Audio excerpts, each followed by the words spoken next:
Hoje nós vamos ver a ligação covalente, como esse tipo de ligação se dá. As ligações covalentes é um tipo de interação onde você tem átomos fazendo ligação que apresentam alta eletronegatividade. São aqueles elementos que estão à direita da tabela periódica, tá? Então, eles têm tendência a receber elétrons. Então, ele vai resultar de um compartilhamento de elétrons entre dois átomos.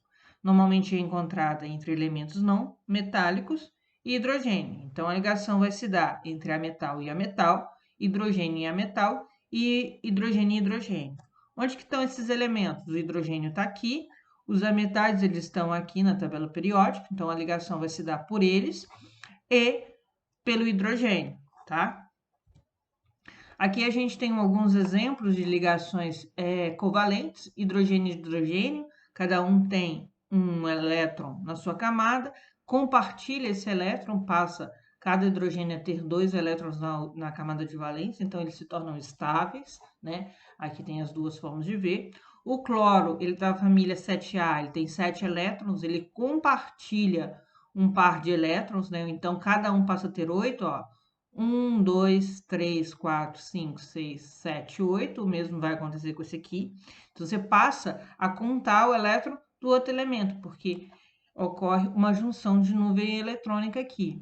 O nitrogênio, ele está na família 5A, tem 5 elétrons na sua última camada. Então, vai se dar o compartilhamento desses elétrons. Ele vai formar uma ligação tripla nitrogênio-nitrogênio.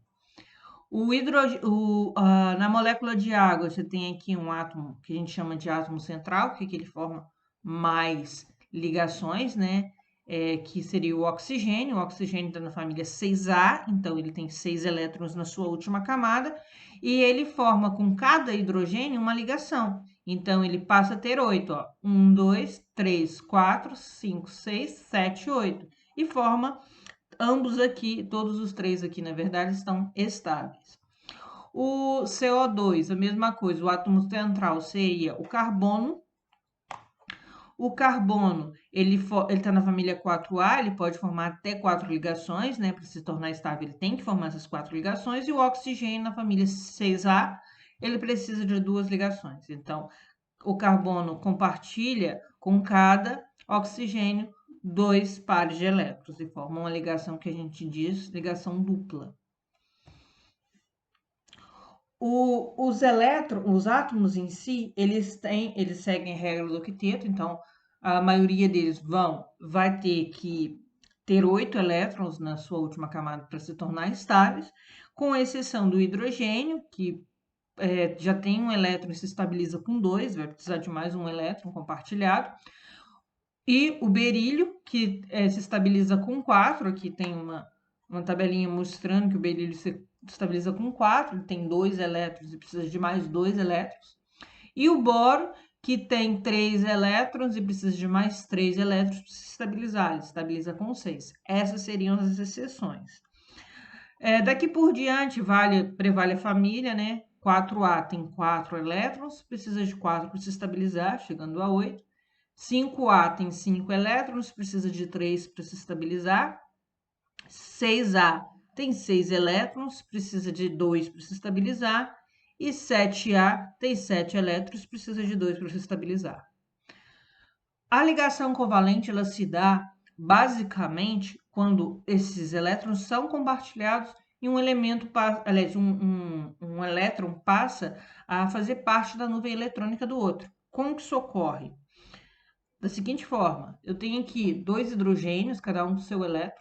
No momento que eles formam a ligação, eles passam a fazer parte da última camada, o elétron fazer parte da última camada do outro. Então, se dá o compartilhamento de elétrons. Aqui, ó, você vai ver uma imagem de ligação covalente normal.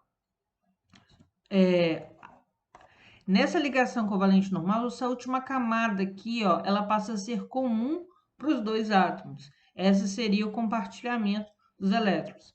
Falando das ligações covalentes normais, o que acontece? É quando o compartilhamento é feito pelos dois elétrons. A gente colocou aqui cores diferentes, os elétrons, para vocês poderem entender isso.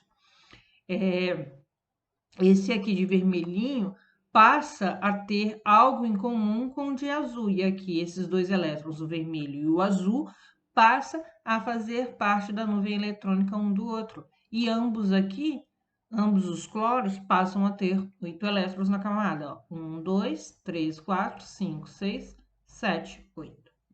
A mesma coisa do lado de cá. 1, 2, 3, 4, 5, 6, 7, 8.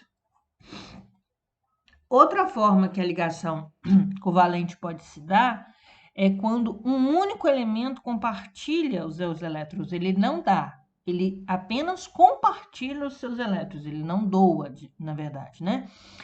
Aqui a gente tem exemplo do SO3, como as ligações se dão.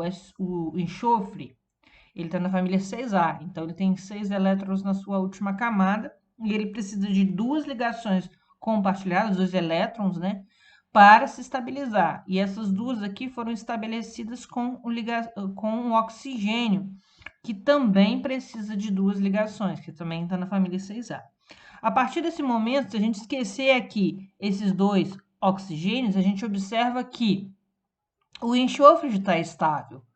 E aí ele começa a formar uma ligação chamada ligação covalente dativa ou coordenada, onde ele compartilha esses 2 pares com oxigênio. Então, esses 2 pares aqui passam a ser do enxofre e do oxigênio, mas só o enxofre que compartilha ele. Não é uma ligação onde os 2 compartilham. A mesma coisa acontece com o de baixo. O enxofre já está estável, esse oxigênio precisa de 2 elétrons também, e o enxofre compartilha esse par de elétrons com o oxigênio, certo? As fórmulas utilizadas na ligação covalente, a gente já falou um pouquinho delas. Fórmula molecular, onde você fala quantidade de cada um dos elementos, H2O, 2 hidrogênios e 1 oxigênio. A fórmula estrutural, que é a fórmula geométrica, né, de cada um deles, OH nesse caso. E a fórmula eletrônica de Lewis, onde eu mostro os elétrons, né? Aqui o oxigênio tem 6 elétrons em torno dele, e 2 foram compartilhados com o hidrogênio, formando ligação covalente.